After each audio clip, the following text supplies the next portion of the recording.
welcome to the Art of Being Human. Today I'm going to start off by reviewing some charts and that I did, two or three of them I think you saw once before, but I just want to review them and then go on with from there. We're still talking about fear and the way to handle it, and so we'll begin with that. So I want to show you this first chart, and I really did discuss this on the last segment, but let me go over this again because it's important. This is basic information that you need to know if you're going to understand your own symptoms and other people's symptoms. Remember that there's no symptom without a cause.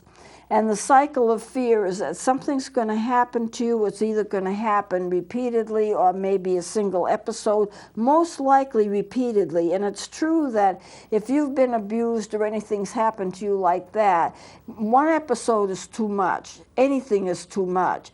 But if you do have it repeatedly over and over again, then your symptoms are going to be worse and harder to get rid of than if you just have the experience once and that's all. So something will happen to you once or repeatedly and you react with symptoms. The symptoms are going to be fear, anxiety, worry that it will recur. And then the anxiety symptoms become your reality, which means that you believe those symptoms are your reality. This is what you're living. This is what your truth is. And you live that truth day by day. And of course, you wish to stop the symptoms as much as possible, probably even more than stopping the events, because your memory for the events may not be clear. So you seek treatment to stop the symptoms. You may medicate yourself with drugs or alcohol trying to stop the symptoms. And this is the way some people become alcoholic or some people become drug users. Whatever it is that they do is because they are trying to medicate themselves so the symptoms would be less. I knew one of the students that I had in high school always carried an aspirin bottle with her, and she was very nervous. I don't know the cause of her nervousness, but she was very nervous. And whenever she got nervous, she would pop an aspirin. She was popping an aspirin all day.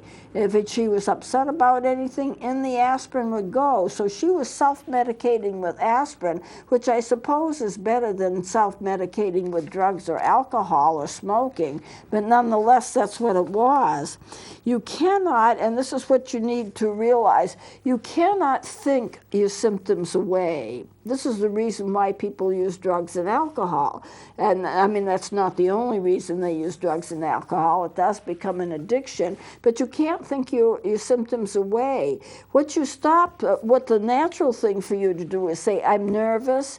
I don't want to be nervous. This is in my mind. So you think by the power of your mind or the power of your thinking, you can get rid of your nervous symptoms. But the truth is, it doesn't work that way. And I've had people come to me for counseling and say, I've analyzed this, not analyzed this, not analyzed this. And they just think if they analyze it one more time, they'll get an answer to what their problem is. They'll have a core of something to work with, and then they'll get well. So they keep at it and at it and at it.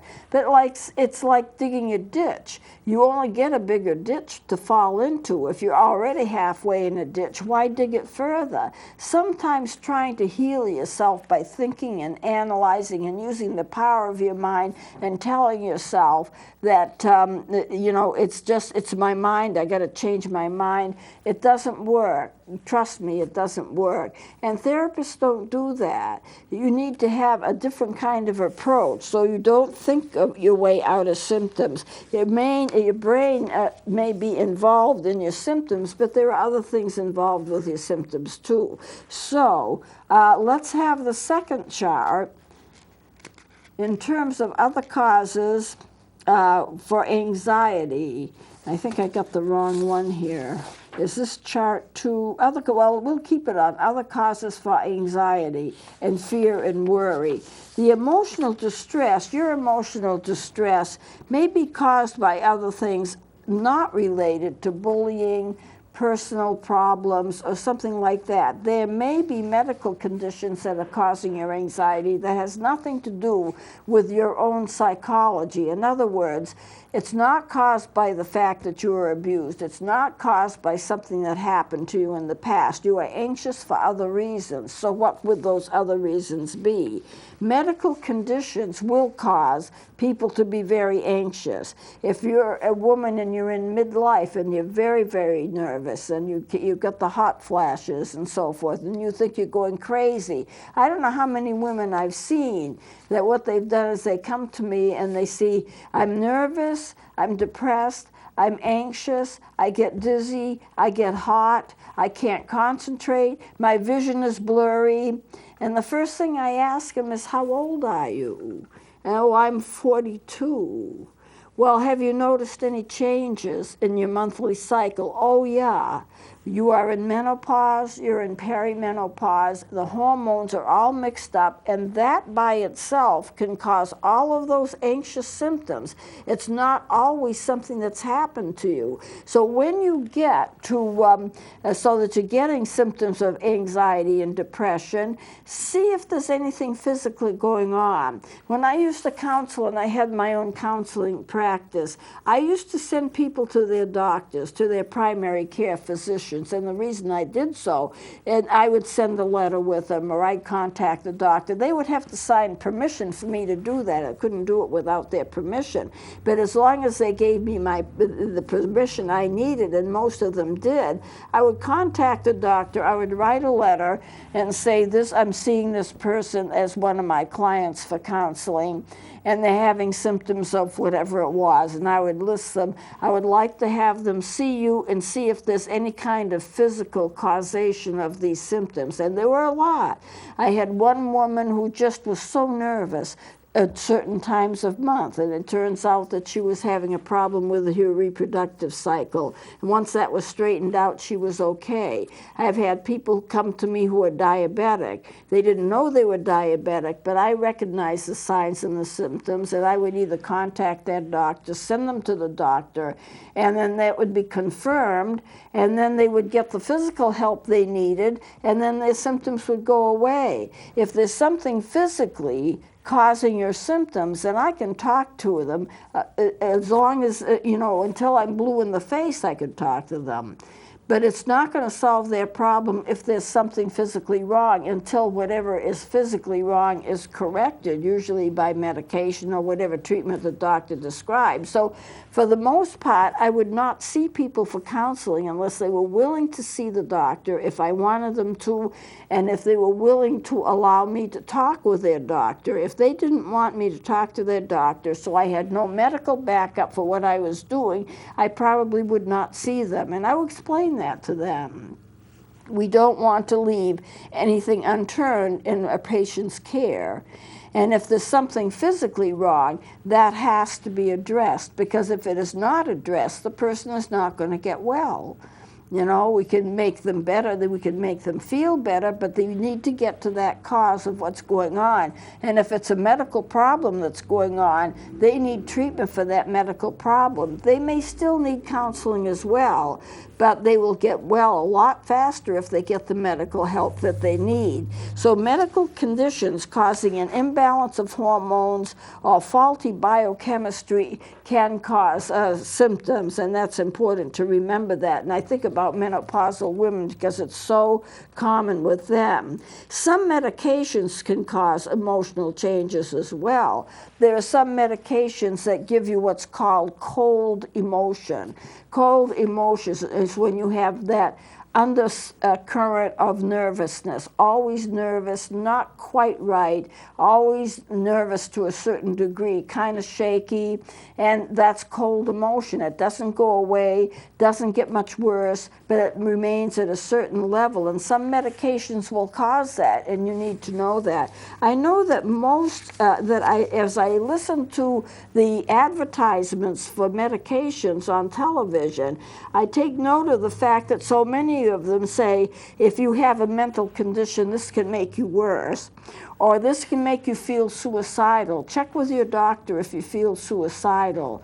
I would rather not have people take medications that make them feel suicidal. But I bring this up just to show you that some medications can change the way that you think and can change the way that you behave. And so that's important to realize that. If you're on medication, a doctor would give it, because I don't prescribe medication, I'm not a physician, but they need to know every reaction you're getting to your medication, because there's some medications you can't take, or some medications you shouldn't take, because they're going to affect your psychology too much. So that's just something. You need to check with your doctor about emotional symptoms if you are taking medication, because your emotional symptoms may be caused by the medication, not your own individual psychology.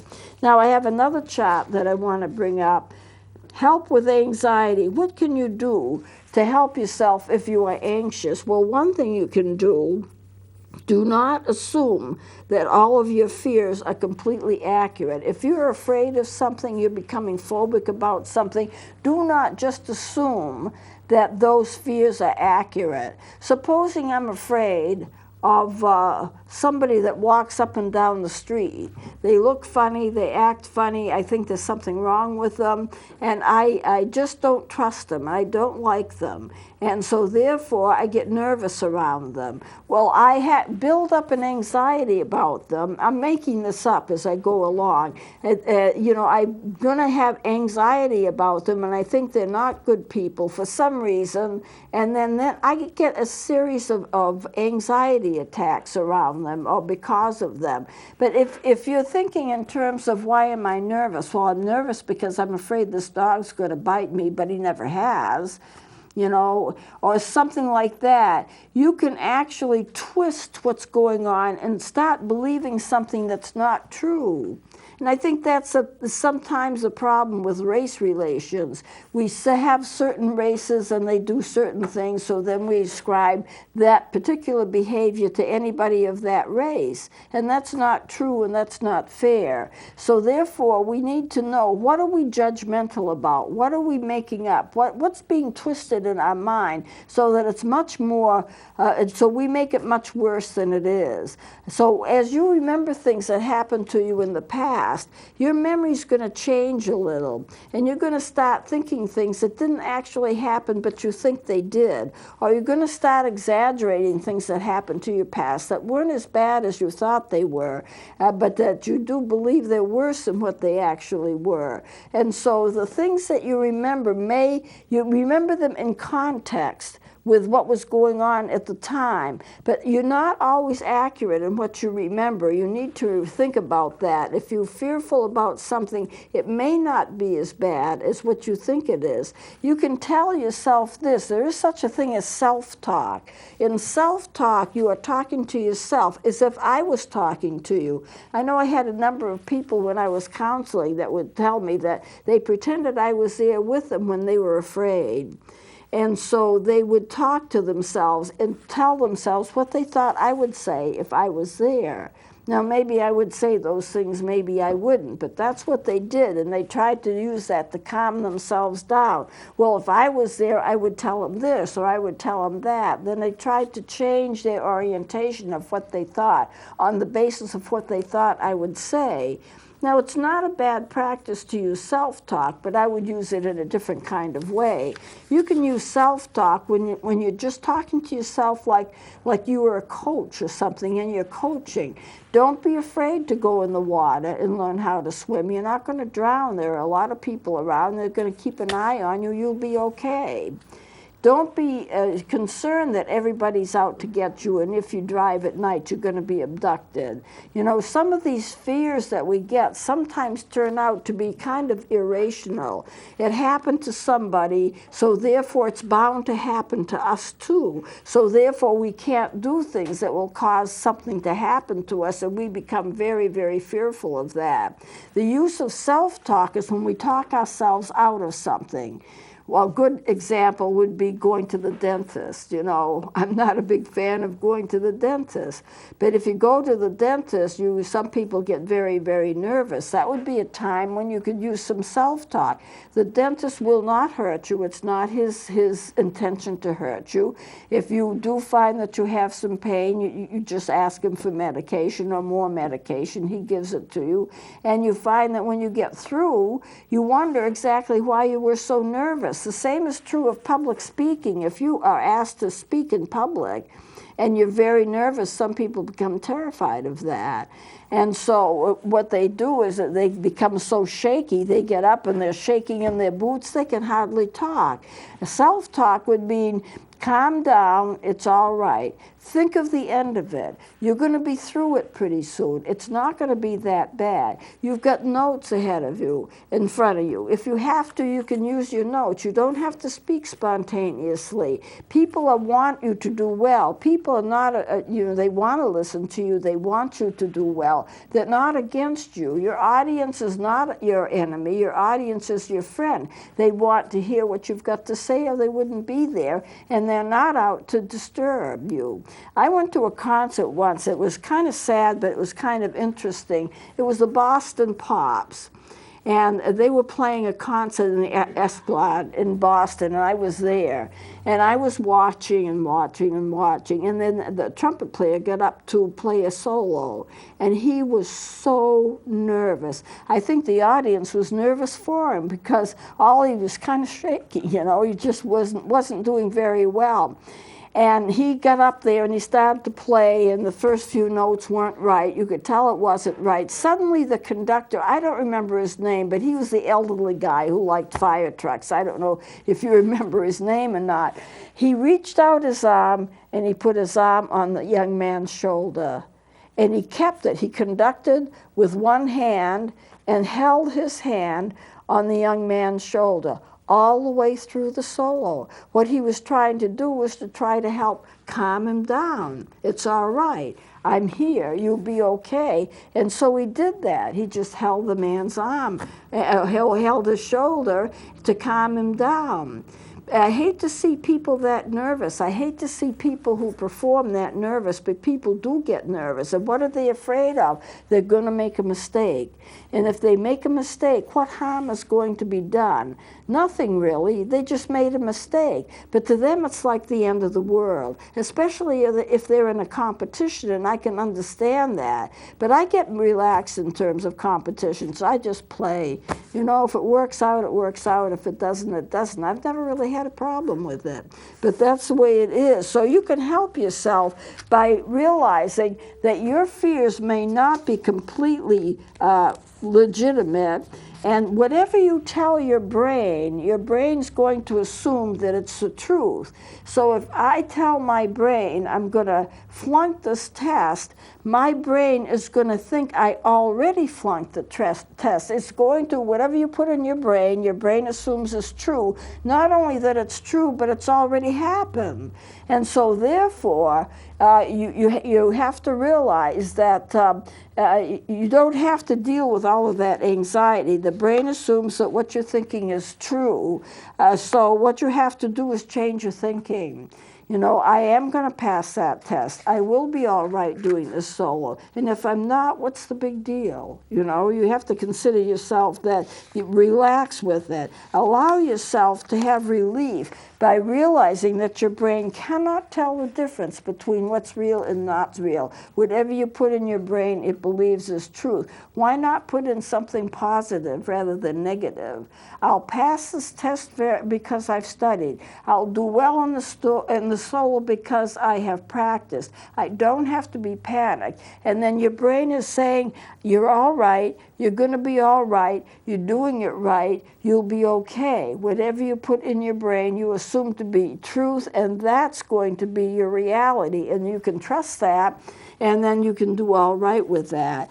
So I think what I'm going to do, I just want to list different kinds of anxiety, and then I'll close with that because we are getting close to time.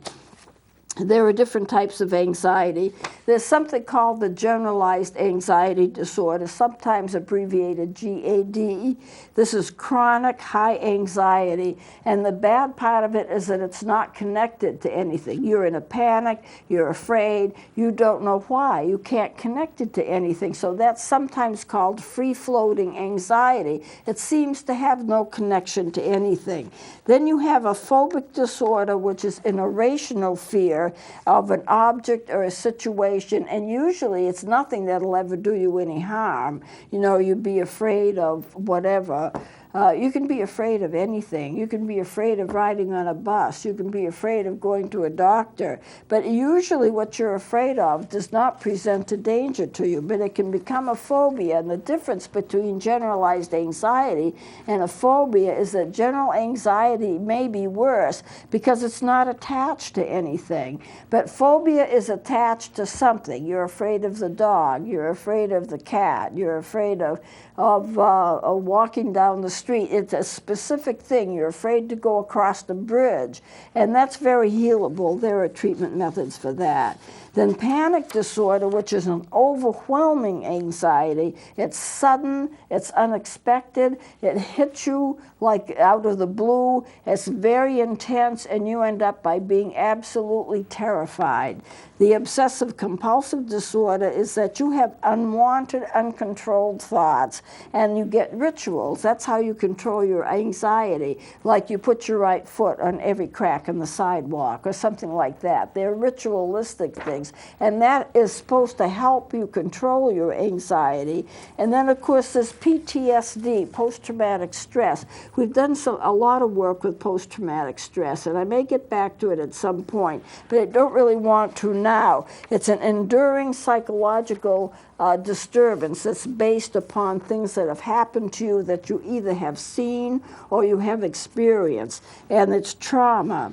And for example, being in combat, being raped, being assaulted, seeing a death, seeing abuse, either being abused or seeing it, or having a life-threatening illness, chronic illnesses, accidents, dysfunctional family with abuse, drug and alcoholism, severe pain and a loss, or something that has to do with a natural disaster. And the symptoms are going to be flashbacks, nightmares, emotional numbing, poor social relations, vulnerability, alienation, anxiety, anger, guilt, and dissociation. If I get back into this, I'll explain what all of those terms mean, but just as a review, I'm listing them off. So I'm going to close it here, and we'll continue with this next time. And then when I get through this kind of review of what psychology is, I'm going to go back and finish with the other chronic illnesses that I have not done yet. We're almost there. I've done almost all of them, but there are still a few to go. So I'll close it here. Please join me next time.